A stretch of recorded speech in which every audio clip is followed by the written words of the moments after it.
Alam daw ni Christian Wood na magagawa nila mapagkampiyon ng Lakers ngayong season, gigil na bumawi sa dating niyang team na Dallas Mavericks. Pero bago yan, Dillon Brooks sinabing siya ang best perimeter defender sa buong mundo. Kilala nga po bilang isang trash talker at maraming usap si Dillon Brooks kaya nabansagan itong bilay ng NBA. At kamakailan sa naging laban ng kanyang team kontra sa team ni Luka Doncic na Slovenia, kung saan tinalo nila ito hindi nga po napigilan ni Brooks sa sabihin na siya ang pinakamagaling na perimeter defender sa FIBA at sa buong mundo. I'm the best perimeter defender in this tournament in the world in the NBA. Tugon ni Dillon Brooks. Pero hindi nga po ito naipakita ni Brooks noong series nila sa Lakers last season dahil na-upset sila ng Lakers sa first round pa lang ng playoffs. Pero ayon nga po kay Luka Doncic, malakas daw talagang dumipensa si Brooks dahil napaka-physical daw nito maglaro kada game. Maraming tao daw ang may ayaw dito, pero nire-respeto niya daw ang laro ni Brooks.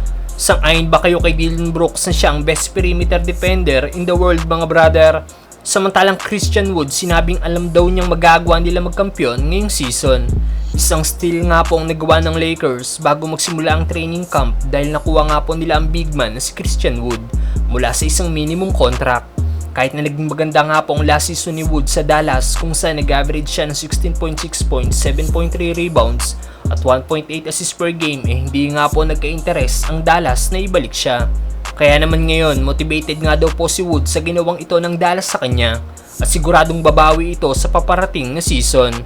Ito nga po ang naging pahayag ni Wood nang mag-sign ito sa Lakers.